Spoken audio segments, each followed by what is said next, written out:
Welcome to the Fit Factor podcast, where we discuss health and fitness for those who may have mistakenly thought that their best, healthiest days were behind them. That's about to change.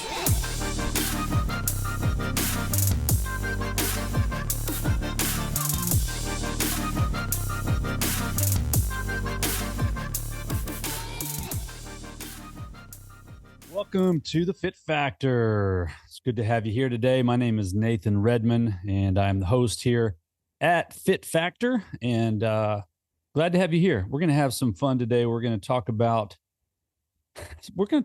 some basics of macronutrients. About a month, maybe 2 months ago, just in a sort of a casual way, I got onto my Facebook page and just asked a bunch of friends like, hey, if you could pick some topics for my Fit Factor podcast, what would you like to learn about? And one of my friends popped back and goes, macros for dummies. And I just thought, okay, that sounds fun. Macros for dummies.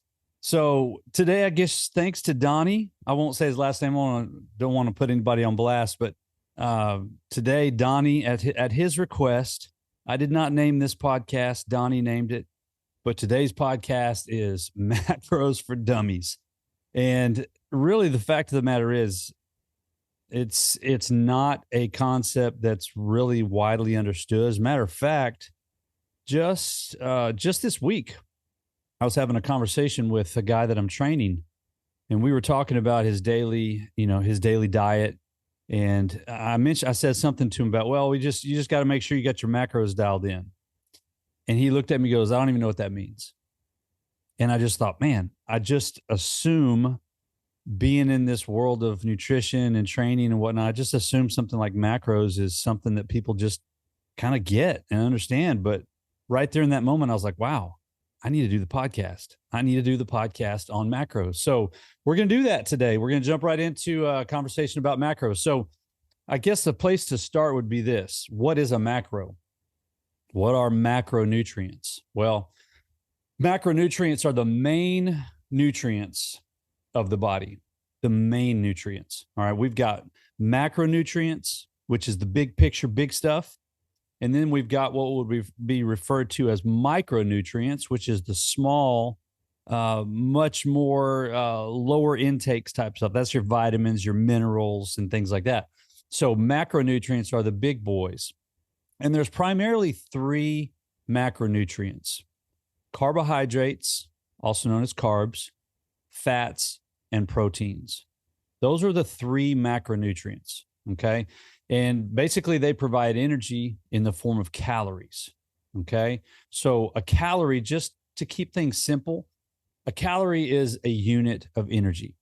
Now, I remember when I was in college, we had to know the definition. I think I'm just kind of spitballing off the brain here. But if I remember right, a calorie was the amount of heat that it took to raise 1 gram of water by 1 degree Celsius, I think. Man, I was pulling from the files right there. But we're not going to get that complicated. We're going to keep it simple and just say yes, a calorie is a unit of energy, and we'll keep it there. So let's start with carbohydrates, with carbs, just commonly referred to as carbs. Carbs are our body's preferred fuel source.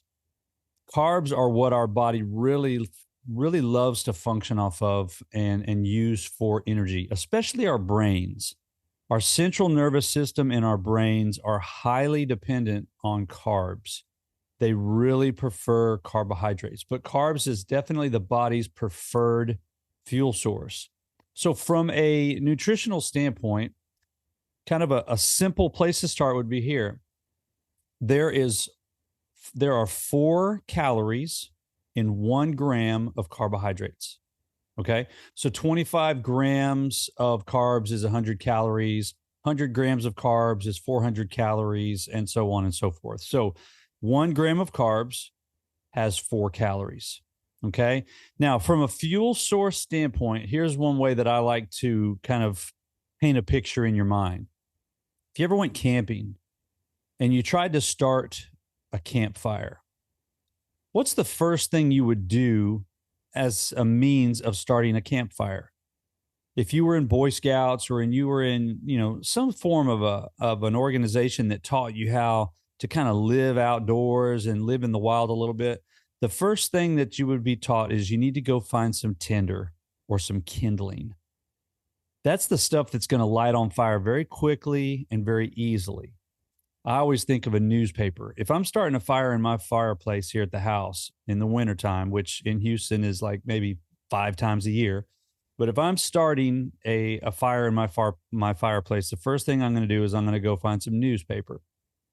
And then after the newspaper, I'm going to get some small sticks and I'm just going to build from there, but I'm going to start with the newspaper. Well, in the world of fuel for our bodies, carbohydrates are like that newspaper. It's really easy to start. It burns quickly and it burns away quickly, right? So you take a newspaper, you start that sucker on fire, it's going to get big and it's going to get hot really quick, but it's not going to stay hot for very long because it's just going to be consumed.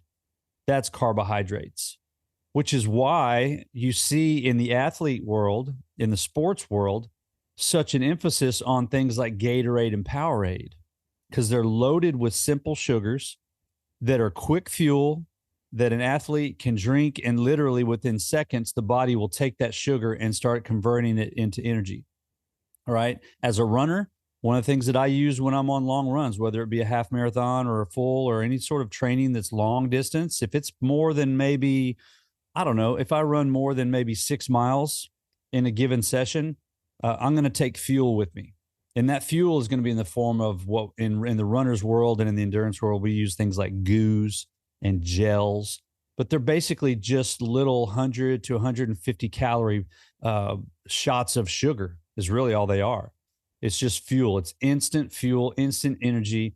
I even remember back, if you remember Marshawn Lynch, he used to play for the Seattle Seahawks. He was known for eating Skittles on the sideline. You could literally, during the middle of any game, you put the camera on him, and you could multiple times during the game see him eating Skittles. That was his fuel source. He was just eating sugar. And so carbohydrates are really our primary source of fuel, great source of energy, but they burn real quickly. And so kind of like that newspaper.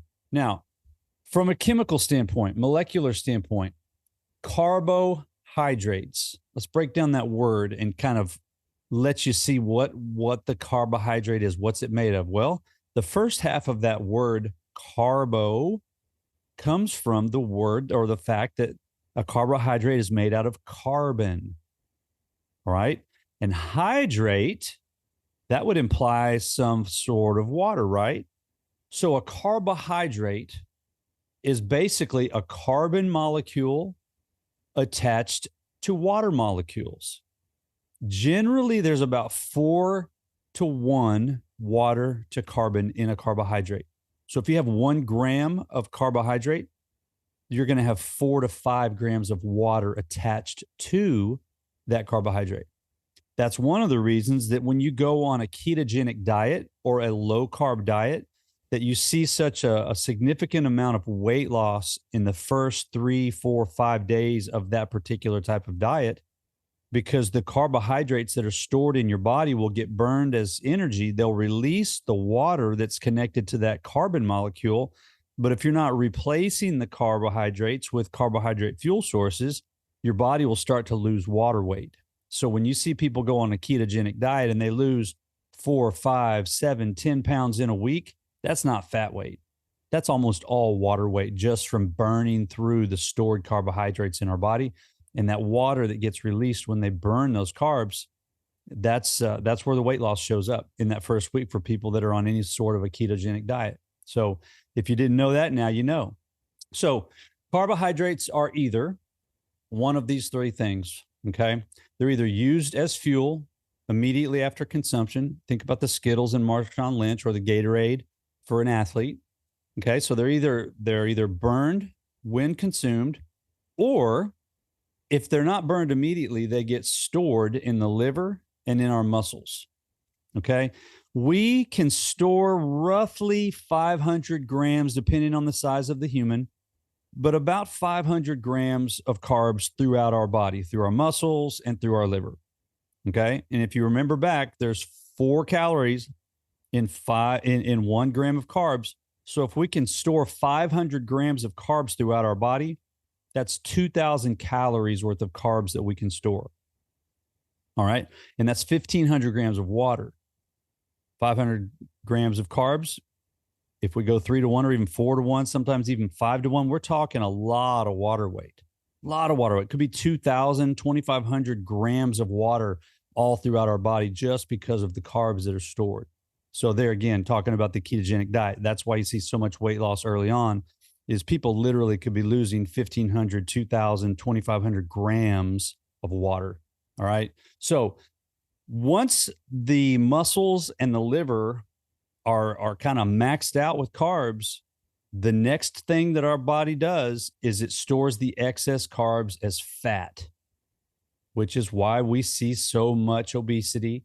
It's why we see so many people overweight. It's why we start to see fat building on our bodies. It's if we don't burn the carbs that we eat, our body's naturally designed, just as an instinct for survival, it's designed to store those carbs as fat. So one of three things is happening when you eat carbs. You're either going to burn it, you're going to store it in your liver and muscles, and once that gets full, you're going to store it as fat.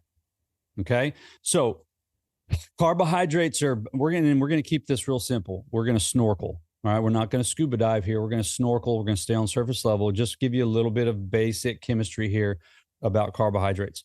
Carbohydrates are broken into several categories, but to keep things simple, here's what you need to know. Carbs are basically sugars, which are your simple carbs, and starches, which you oftentimes hear referred to as complex carbs. Okay. Your simple carbs are going to be things like candy, sugar cane, even fruit or dairy and milk. All right. There's sugar in milk. Go look at somebody asked me one time, I was coaching on nutrition program, and we were on a low carb program, and they said, "Hey, can I have milk?" I said, "Can I have skim milk?" Because everybody just thinks immediately, "Oh, skim milk, no fat. That's what I need to go for." I said, "Why don't you go look at that carton of skim milk? Tell me how many carbs are in it." He was amazed. He's like, "Oh my gosh, I never realized it." Yeah. Milk naturally has sugar in it, referred to as it's lactose. When you hear people talking about being lactose intolerant, that's it. It's the carbohydrates of milk. All right. So your simple sugars are things like your candies, your cane sugar, your fruit has simple sugar in the form of fructose, and then your milk. And then your starches is the next category. And that's going to be basically your grains, your corn, your rice, your vegetables, your beans, things like that. Okay. So sugars and starches. Now, here's the big difference between the two. Starches provide a huge benefit over simple carbs because of two things. Number one, they contain fiber. Number two, starches contain micronutrients. We talked about micro and macro at the beginning. Micronutrients are your vitamins and your minerals. Okay. Fiber is obviously really important to our health. All right. When you think of men and colon cancer, you hear a lot of talk about, making sure that you get enough fiber. All right. So our starches contain fiber and micronutrients, whereas our simple sugars don't. Okay.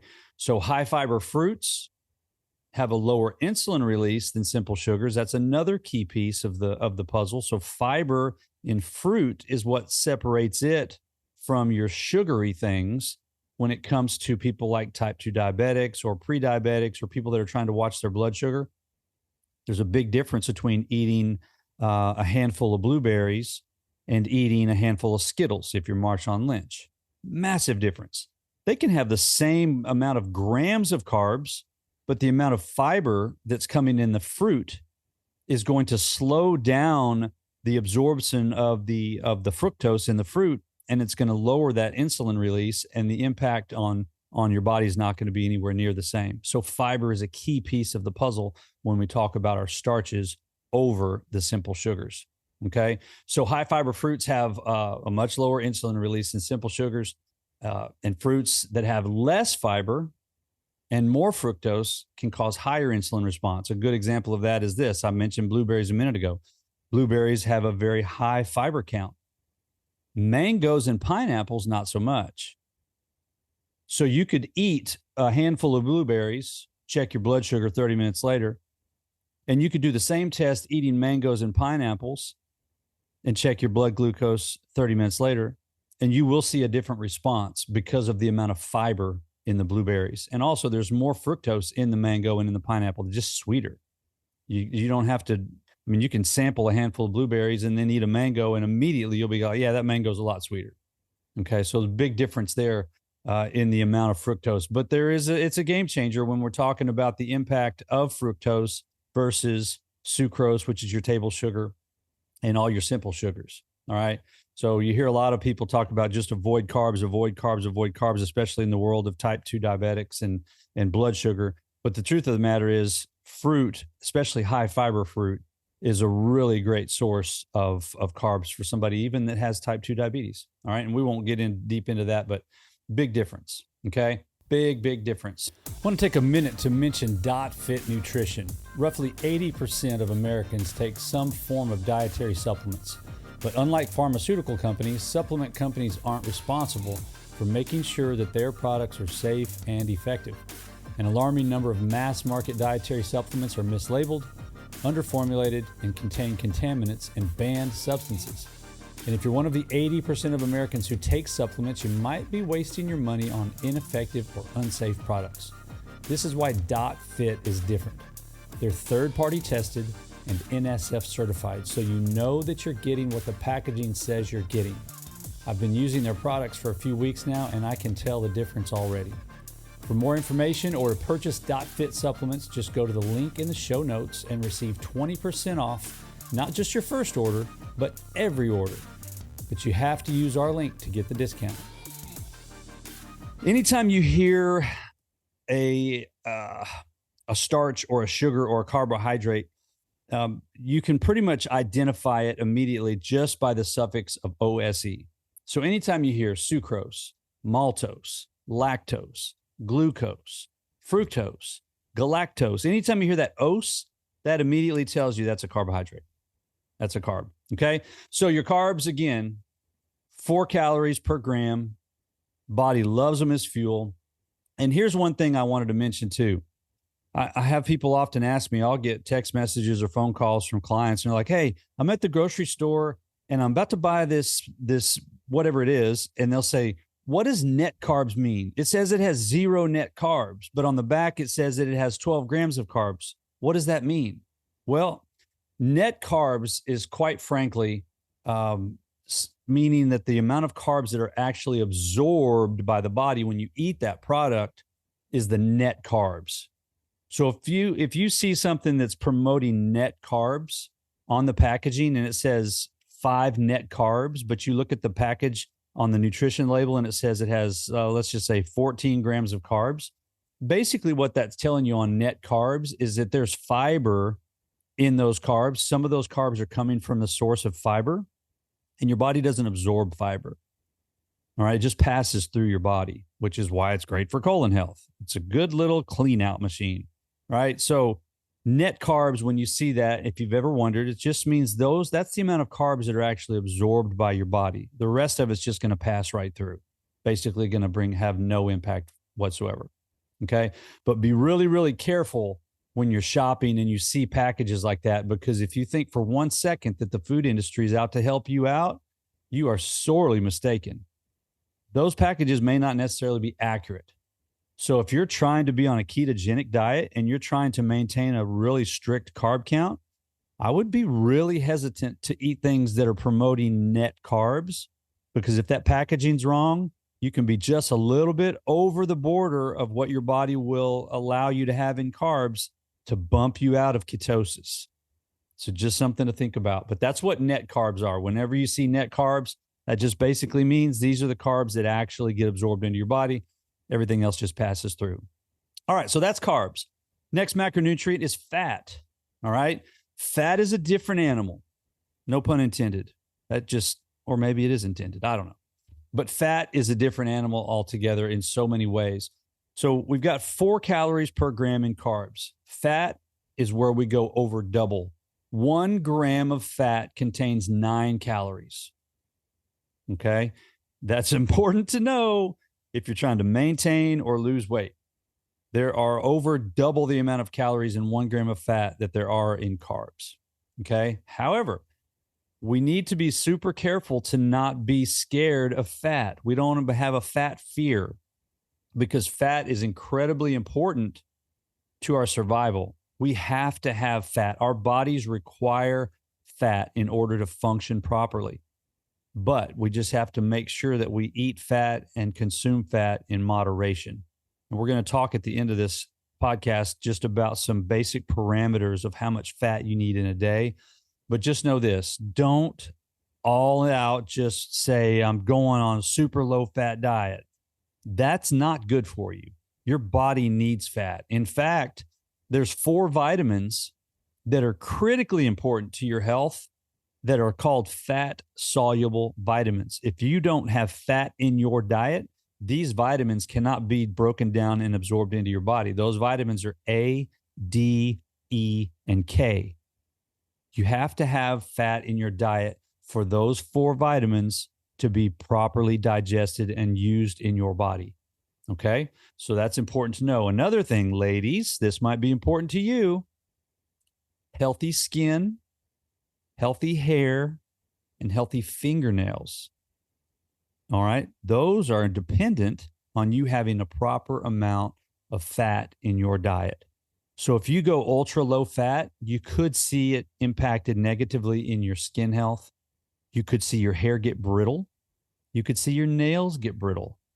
So don't think that you're going to go super low fat on some crazy low fat diet and that it's good for you necessarily, because your hair, your nails, and your skin need you to have the right amount of fat in your diet.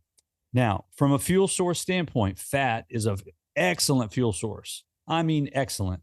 So if we go back to that analogy I mentioned earlier with starting a fire, the newspaper is the carbs, the kindling, the tinder, that's the carbs. The logs on the fire are like fat.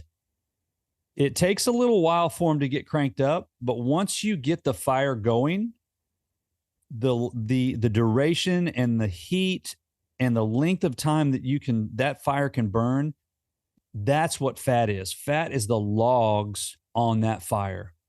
All right. So unlike the newspaper that just burns up quickly, fat has a long-term sustainable energy. It's a sustainable energy source. It can just keep going and going. So think of logs on a fire. All right. 2 primary types of fat, saturated and unsaturated.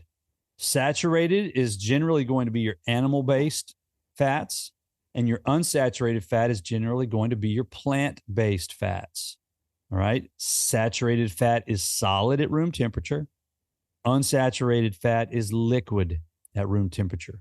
All right. And we're not talking about vegetable oil and canola oil and these things that are made in factories that are filled with 18 million chemicals that you can't even pronounce. I'm talking about things like avocado oil, olive oil, coconut oil. These unsaturated fats are liquid.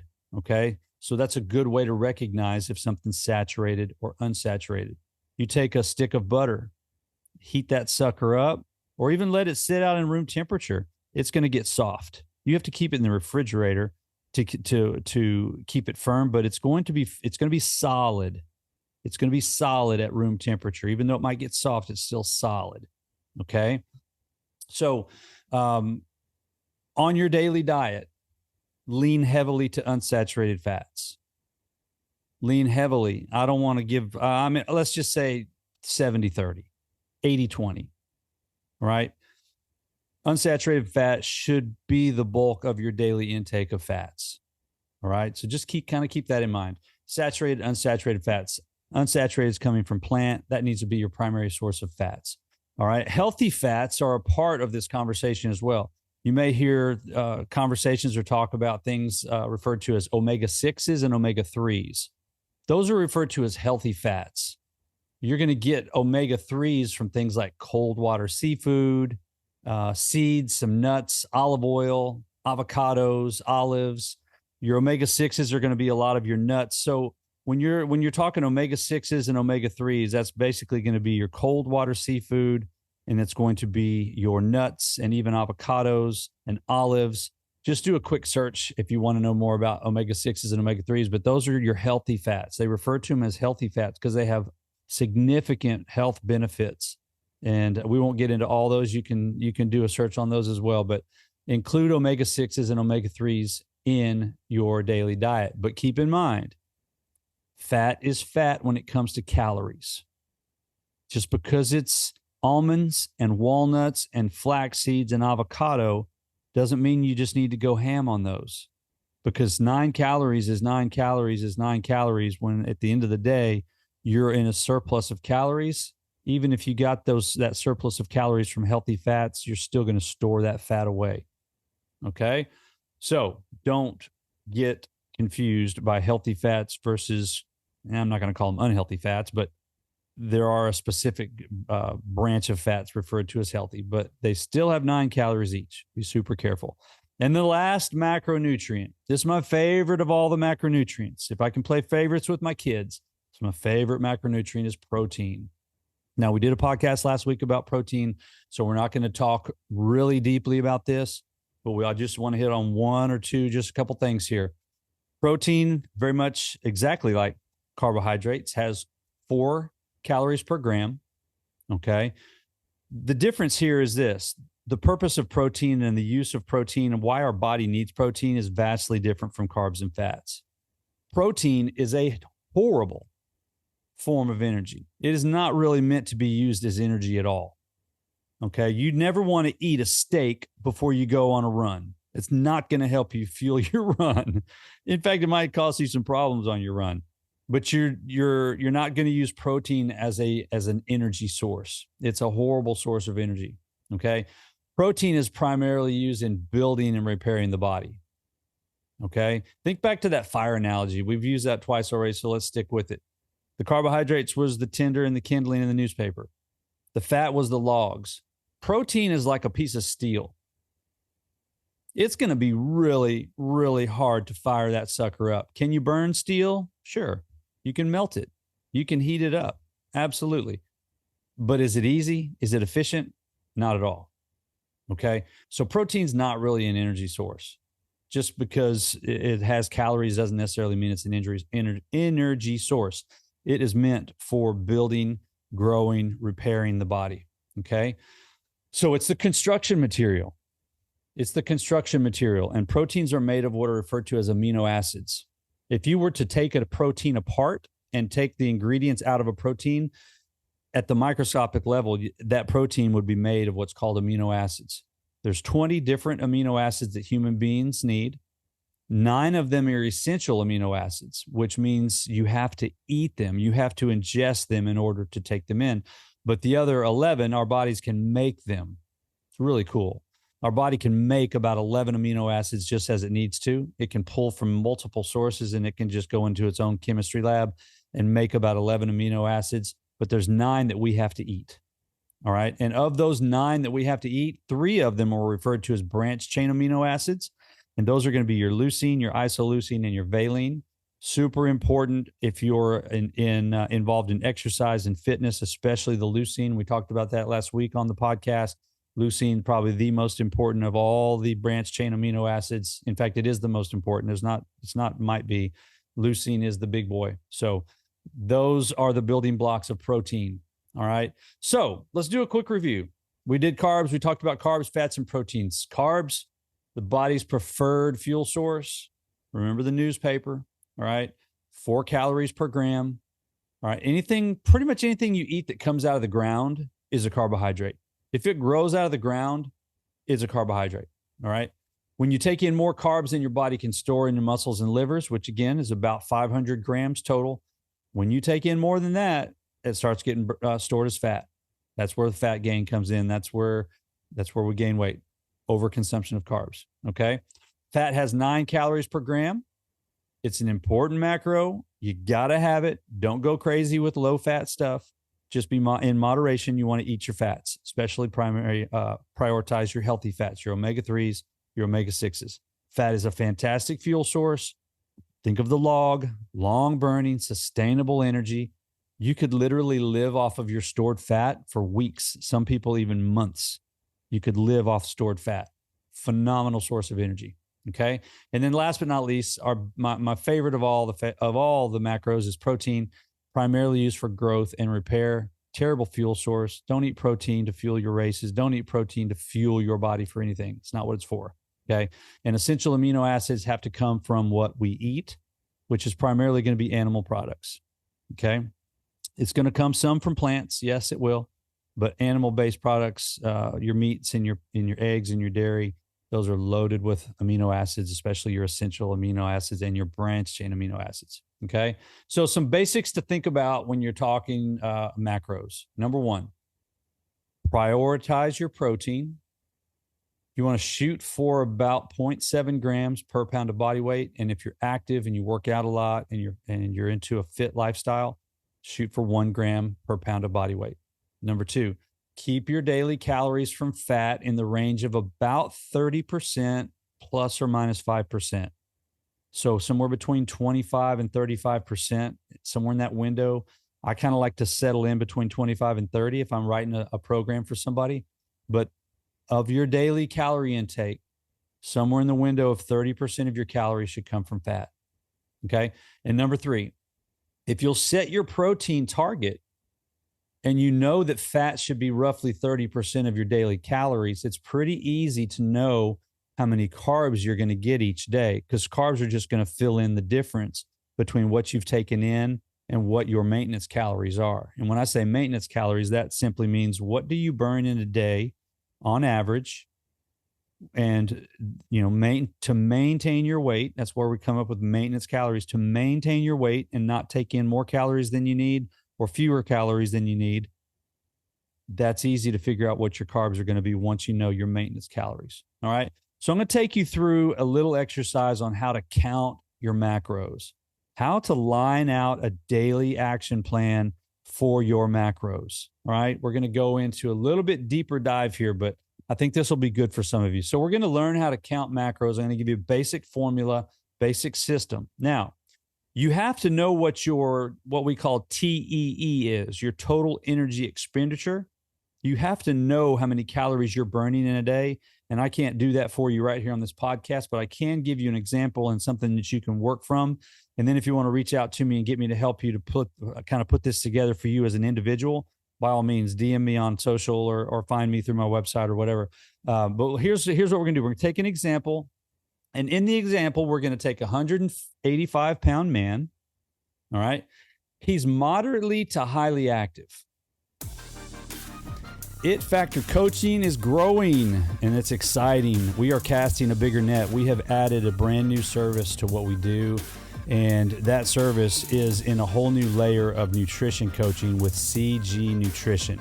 If you recognize CG, you might know that it stands for Camp Gladiator. Camp Gladiator is a massive nationwide company here in the States that provides boot camp style training and fitness classes, very well known. Well, now they're doing nutrition coaching. And as of this past week, I was brought on as one of their nutrition coaches, and I'm really pumped to be a part of what they're doing. They have nutrition coaching plans starting for as low as $40 a month. Are you kidding me? $40 a month to have your own nutrition coach, to have weekly menus sent to you with grocery lists. I mean, it cannot get any simpler or any cheaper. So if you're looking to simplify your life when it comes to nutrition, get a program that's dialed in for exactly what you need based on who you are and what your goals are, head over to the link in the show notes for CG Nutrition, and you can get plugged in there, and we'll get you going for as little as $40 a month. I mean, it's unbelievable. So head over there to their website, and you can get started right away. Your life just got so much simpler, and your nutrition definitely got better. So he exercises 4 times a week, sometimes 5 times a week. Some of his workouts are moderate intensity, but some of them are high intensity. And so he's 185 pounds. His total energy expenditure, his TEE, is about 2,200 calories. And he wants to maintain his weight. He's not trying to lose. He's not trying to gain. He's trying to maintain. So here's the formula. Here's how we're going to put this together for this gentleman. We know he wants 2,200 calories per day. That's his TEE. So that's where we're setting our calorie target. All right. Priority 1, protein. If he's 185 pounds and he's highly active to moderately active, we're going to shoot for 1 gram per pound of body weight. So if he's 185 pounds, we're going for 185 grams of protein per day. 185 grams of protein at 4 calories per gram is 740 calories. So of his daily intake of 2,200, we're at 740 right there by setting his target protein at 185 grams. Step number 2, we're going to shoot for 30% of his daily calories to come from fat. All right. 30% of 2,200 is 660 calories. Now, how many calories are in a gram of fat? 9. So we divide 660 by 9, and that tells us that we're going to get 73 grams of fat per day. Okay. Next step, all we have left is carbs, right? So we're just going to fill in the gap from carbs. We've got 740 calories coming from protein. We've got 660 calories coming from fat. That leaves us a remainder of 800 calories. Okay. 800 calories from carbs. That's really easy math because there's 4 calories in a gram. So we just divide that up and we've got 200 grams of carbs is 800 calories, 2, 4, 6, 8. So we've got 200 grams of carbs and we've got 73 grams of fat and we've got 185 grams of protein. And that's his plan. That's what he's shooting for. Ratio wise, that puts us at about 35% protein, puts us at about 35% carbs and about 30% fat. Super simple little ratio. 35% protein, 35% carbs, 30% fat. He's getting 2,200 calories, crushing it. So really easy way to count some macros. So hopefully that helps you and you can do that with yourself.